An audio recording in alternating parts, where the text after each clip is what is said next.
In our previous lecture, we discussed archaeology in the ancient Near East, and I brought up the question of terminology. Should the practice of archaeology in that area be called Near Eastern archaeology or biblical archaeology?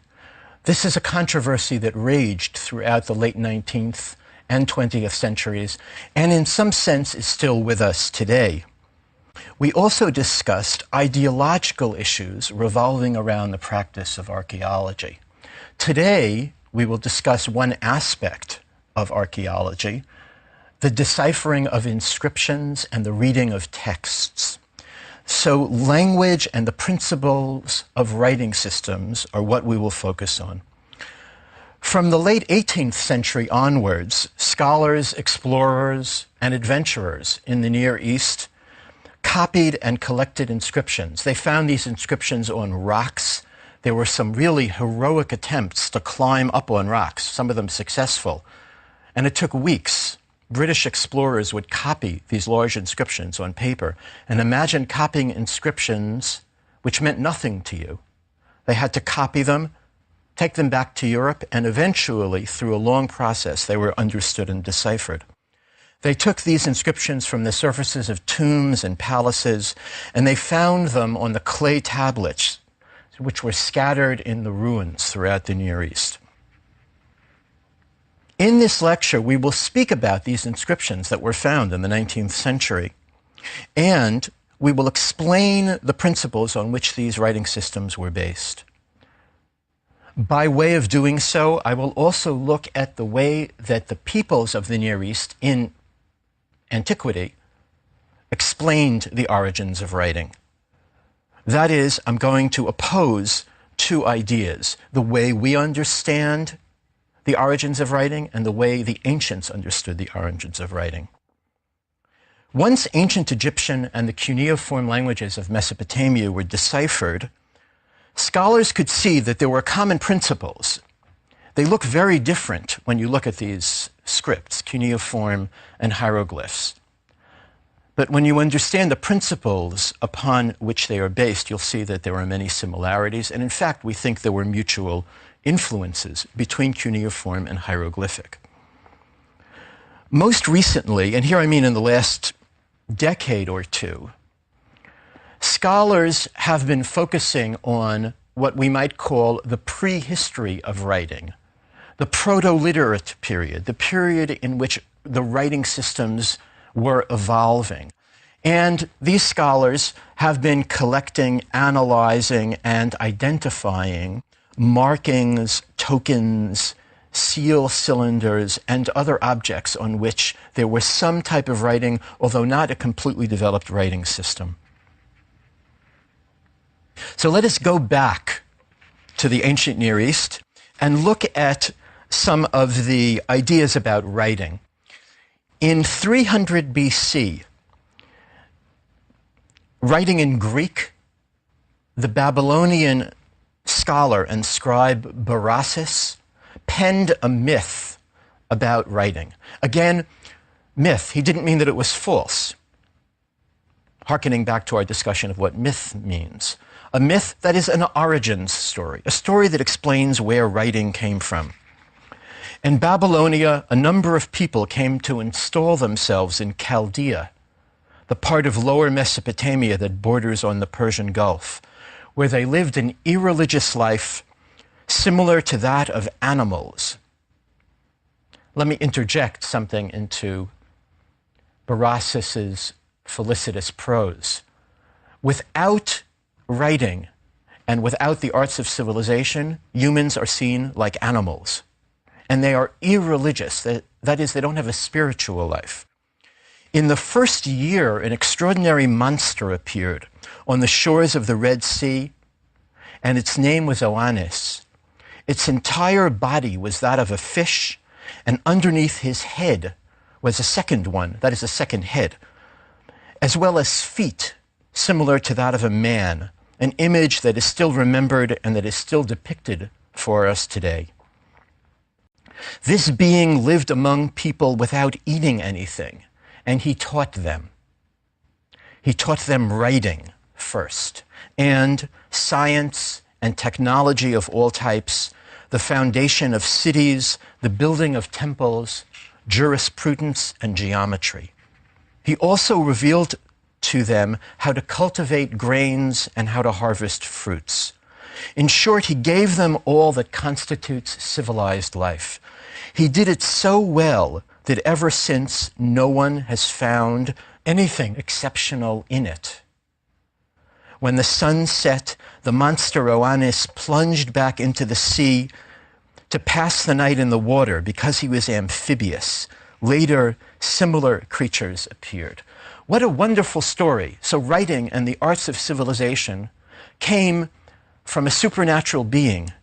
It emerged from the sea. It brought these arts. And note the artistry of the story. It doesn't end that way. The monster has to go back into the sea. He brings the message and he goes back to the place from where he came. Now, this is a fantastic story, and not all the ancient stories about language are like this, but they're all very imaginative and entertaining. Note that this is a text written in Greek. The Greeks and the Romans ascribed the arts of civilization to the Egyptians and the Babylonians. They themselves wrote about the cultural achievements of these peoples. The Babylonians had a myth similar to the one described by Berossus. That is, Berossus is to be believed. This Greek account is to be believed. Now, he embellishes it somewhat, and he probably didn't understand everything he was told, but they did have this idea that Enki, or Ea, the god, brought writing to humanity. There's another myth which we will study in detail later in our series about a king named Enmerkar of the Sumerians, who invents writing for a specific circumstance. That is, there was a day during his reign when there wasn't writing, and he had a need for it, and he invented it. So they had this notion of, okay, you could come up with writing. Now, the idea that writing was a secret that had to be revealed was something that the ancients spoke about, but it's also something that existed in Europe until pre-modern times. And it was linked to the idea of biblical revelation. In the Bible, God appears to the people of Israel, this is in the book of Exodus, and reveals the law. He gives them the 10 Commandments. The 10 Commandments are written on tablets. They are described in great detail. The language of the account is Hebrew. The common understanding of this story is that Hebrew was the language of revelation. It's only natural because of the language of the text. So the idea developed that the first language and the first script was Hebrew, and that this was revealed and given by God. This idea of Hebrew as the original language is based on two factors. One, this idea of revelation. Another, on the idea of creation, because in Genesis, the world and all its components and humanity are created by speech. God spoke, and things came into being. Well, if he spoke, he used language, didn't he? And that language must have been Hebrew. So Hebrew was, to use the Latin phrase, and this was said by Jerome, by St. Jerome, was the prima lingua. It was original language, the first language. Another aspect of this Genesis connection to the original language story is the story of the Tower of Babel in Genesis 11. Which opens this way, and the whole earth was of one language and of one speech. So all humanity spoke one language. Then, as the story unfolds, as people try to build a tower to the heavens, they are punished in two ways. They are scattered on the face of the earth, and, quote, their language is confounded.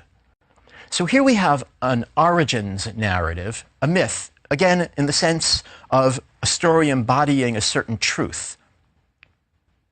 that explains two very basic questions about humanity. It's a question that children, bright children, often ask. Why doesn't everyone speak the same language? It's a very natural question. This is a fault that many Americans are prone to. We go to other countries, we can't understand why everyone doesn't speak American English. It's very irritating. And of course, wouldn't that be convenient if everyone spoke one language? And another question a slightly older child might ask, well, okay, I could see people speak different languages, but why are they scattered all over the world? Didn't people all live together at one time? This would seem to be a natural assumption, an assumption of a kind of original state. People lived in the same place and they have the same language. So the Bible tells us a story which explains why we have different languages and why we have the dispersion of humanity. So thus far we've looked at Berossus, a Greek-Babylonian account of original language and of the way language was brought to humanity. We've looked at the biblical account, and I'd like to look at a third account. This is by the Greek historian Herodotus, a great traveler, called by some the first historian, who in the 5th century BC traveled to the Middle East and spent a considerable amount of time in Egypt. And he wrote a wonderful history of Egypt, sometimes called a description of Egypt, which is still one of the world's great travel books. I recommend it to you. In the first few paragraphs of his history of Egypt, he tells the following story. He tells his Greek readers that the Egyptians have this idea that they are the first people. They are the original people, and that their language is the first language. And he relates the annals of a king who he calls Psammetichus, he uses a Greek name, who wanted to test this assertion that Egyptian was the oldest language. He, the king, suspected that the language of another people who the Egyptians knew something about, they call them the Phrygians or the Phrygians, some ancient people, this king thought that they might have been the original people and the people of the first language. So the king conducted a scientific experiment, and this is an elegant lead-in to the whole question of science and language. That is, this king in the 5th century BC, well, it was actually before that, because this is when Herodotus recorded it. So sometime before that, he had a scientific notion. This is what he did. He procured 2 children just born of humble parentage and gave them to a shepherd to be brought up among the flocks. He was ordered never to speak before them, to place them in a sequestered hut, and at proper intervals to bring them goats whose milk they might suck while he was attending to other employments. His object was to know what word they would first pronounce articulately. Great idea. You want to know what the first language is? Lock up 2 kids, never let them speak, don't speak to them, see what they say. The experiment succeeded to his wish. The shepherd complied with each particular of his directions, and at the end of 2 years, on his one day opening the door of their apartment, both the children extended their hands towards him as if in supplication, and pronounced the word Bekos. Bekos. This is all they said, again and again. Bekos. Bekos. It did not at first excite his attention, but on their repeating the same expression whenever he appeared, he related the circumstance to his master, and at his command brought the children to his presence. So now we have the children brought to the king. When Psammetichus had heard them repeat the same word, he endeavored to discover among what people it was in use. He found that it was the Phrygian name for bread. From seriously revolving this incident, the Egyptians were induced to allow the Phrygians to be of greater antiquity than themselves. So a piece of cultural relativism. This ancient king was willing to test a myth of his own culture. They believed they had the first language. He said, well, maybe it's not true. Let's do this experiment. And the experiment proved that his suspicions were correct. And I love this image of these kids coming up and saying, bread, bread. And no one knows what they mean until they could figure out that they're asking for bread. Now, Herodotus, like all great writers, knows that his audience is going to be skeptical. Yeah, it's a nice story, but did it really happen? So you notice that even when people are transcribing what we call myths, they have a sense of human inquiry and skepticism. So the next paragraph begins, "This really happened. I myself heard it at Memphis from the priests of Vulcan."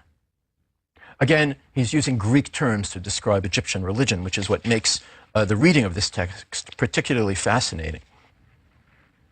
So these were some ancient ideas about the origins of language. Now, in the 19th century, archaeology and other scientific endeavors challenged these notions of language, just as they challenged the notions about the age of the earth and about the origins of humanity. For it's in the 19th century that we see the emergence of scientific geology and of the theory of evolution. So humans could no longer accept the mythic views of their origins, both of themselves and of the world. Well, this challenge to previously held beliefs had a kind of domino effect. So all sorts of beliefs were questioned. One famous example is the age of the earth. According to understandings of the biblical account, the biblical account doesn't deal in direct numbers or chronology, but according to understandings of it, the world for 19th century Westerners was about 6,000 years old. That's when creation was. This was a commonly held idea among Christians and among Jews. The Bishop of Ireland, Bishop Ussher, in the 17th century, announced from the pulpit one Sunday that he had spent a long period of time calculating the exact age of creation. And he had figured out when the earth was created. October 22nd, 4004 BC. This was the date of creation. And if you look at many Bibles from the 19th and 20th century, you will see this chronology. I've come across it many times. You open it up, in front of Genesis, in the beginning, it will say 4004 BC. I heard from a colleague in geology in a university I taught in as a guest lecturer a few years ago that throughout the world on October 22nd, many geologists celebrate this day as Creation Day because it's their work that undid this very long accepted chronology.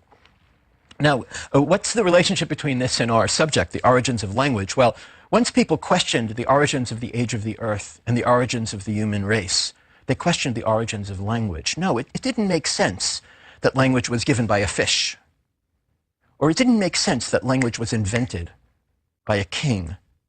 There had to be an evolution of language, just as there was an evolution of species. And the science of archaeology backed this up. That is, language was found in different forms and in different stages of development. So people began to understand that culture evolves, as does nature. Now, this to us is one of the backbones of modern thought, but it was a revolutionary idea in the 19th century. Everything evolves, including writing systems. So let's look at those writing systems. By 3000 BC in Mesopotamia, in the area of Uruk, a city we've encountered before and I will speak of again, the city also known as Warka, in the Bible Erech, E-R-E-C-H in translation, the city associated with Gilgamesh. There, in that area, they were producing documents in cuneiform writing. And within a time span of a couple of centuries, in Egypt, using hieroglyphs, they were producing similar documents. And these documents were basically accounting documents, lists. Not very interesting for students of myth, but very important for students of history and for students of economics and trade.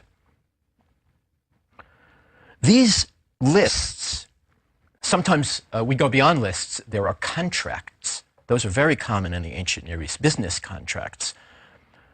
Historically preceded myth. This is what people did. Well, it's a commonplace. You have to make a living, and then you can tell stories. Then you can have the leisure for someone to be appointed to tell stories. So a document which read 4 sheep, 2 jars of oil, 7 small bundles of acacia wood was the kind of document that you would find in these ancient Near Eastern archives, and it's the kind of document that the decipherers generally dealt with. A text that said, "He is the companion of the gods. He sits among them and he listens to music," which is a line from the Epic of Gilgamesh. This is not the usual ancient Near Eastern text. This is something exceptional, something literary. In Sumer, and later throughout Mesopotamia, the cuneiform script developed and spread. Now, this script is made up of characters which are wedge-shaped, and they are written on clay with a stylus, which is actually where we get our idea of the pen from. They're incised on clay. Clay was a common material in Mesopotamia, as were reeds, which they used as the stylus. And each cuneiform symbol represented, originally, some kind of picture, which later became abstracted into a sign. And this sign had a phonetic value. It had the value of a sound. And I will go into this in a bit more detail. Hieroglyphs, the word is Greek for holy signs, and it parallels the Egyptian for God's words, also used a system of representation that began with pictures, symbols. Then these symbols became more abstract, and they had a phonetic value. So each sign in these systems originally had the meaning of what was depicted, but later it became divorced from the meaning, and it had the value of the sound.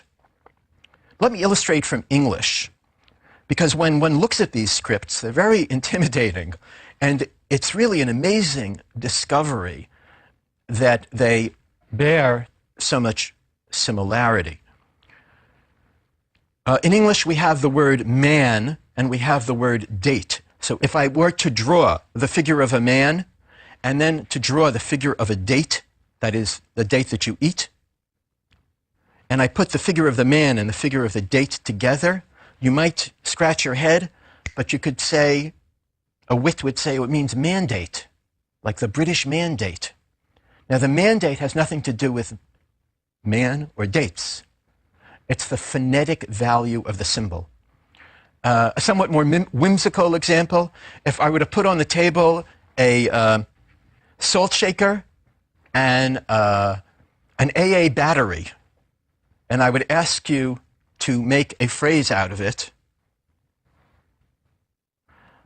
a good one would be a salt and battery.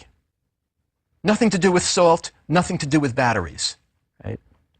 The symbol has phonetic value. This is the basic principle of ancient Near Eastern languages, but one which took an enormous amount of work to figure out. Now, the key to these languages was worked on by groups of scholars in the early 19th century. The Englishman Thomas Young and the Frenchman Jean-François Champollion worked on Egyptian, and they variously get credit for it, and there were great debates about who gets all the credit. A little earlier in Germany, the great Orientalist Grotefend worked on deciphering Old Persian in cuneiform script, and he figured out that system. These jobs were done in isolation. This was before the age of think tanks. That is, these people worked in their attics or in musty libraries on their own. There were scholarly communications, but mostly these decipherments were the products of heroic amounts of time and effort. spent poring over inscriptions. The great majority of the myths, legends, and narratives that we will examine in this course were written in either the cuneiform languages or in Egyptian hieroglyphs. Now, these two systems in the ancient Near East were followed by the alphabet, but we don't get to the alphabet in history until approximately 1000 BC. The alphabet in which you have one sign with one phonetic value, and you have a small number of signs. In the early period, 30 or 32 signs. This was a great invention which made writing easy, and it freed scribes from this intense learning of language systems, which could take years. An alphabet can be learned very quickly. Now, I've been using the terms script and language somewhat loosely. Let me say more about them. We write the English language in the Latin script. The Latin script is itself derived from the Semitic alphabets, from the Aleph Bet of the Hebrews, or ABC. Other languages in the modern world use the Latin alphabet, Swahili, for example, or Turkish. Today, they both use the Latin alphabet. The fact that they use the Latin alphabet doesn't tell us anything about the languages that they use. Swahili, Turkish, and English do not have a linguistic relationship. They're not in the same language groups, but they have decided to use the same script. So script and language are two different things. Of course, they're related, but they're different. So when we speak of ancient Near Eastern scripts, we have to be careful to distinguish between script and language. They're not always the same. Let me be a little more specific. When we speak about Mesopotamia, the Mesopotamians used the cuneiform script. But because Mesopotamia was a culture which had a succession of societies and kingdoms, they had different languages. The Sumerians wrote their language in the cuneiform script. After the Sumerians, the Akkadians had a different type of language. They had a Semitic language, but they adopted the script of the Sumerians and some of the words, but that's not the issue here. They had a different language, and they used the old script, much as Turkish, which a century ago was written in Arabic. Script is now written in Latin script. In Egypt, the situation is somewhat different. Egypt had a continuous civilization, unbroken by massive change, so the Egyptian language in its various forms was always represented by the Egyptian script. Now, the script changed. We have more cursive forms of the script, not immediately recognizable as hieroglyphs, but to a scholar, it's the same thing. In this lecture, we've examined the origins of writing systems, the cuneiform script in Mesopotamia and the hieroglyphic script in Egypt. We looked at myths about the origins of language and writing, and then moved to what science can tell us about that development, a development that enabled the emergence of civilization and the recording of myths. We have seen that the peoples of the ancient Near East, the Egyptians, the Mesopotamians, thought about this question. They inquired into the origins of language. They gave answers that we would consider mythic, but they gave answers that they were satisfied by. And in the case of the Egyptian pharaoh, described by Herodotus, they actually gave a scientific answer. Our next lecture will look at literary and religious aspects of myth.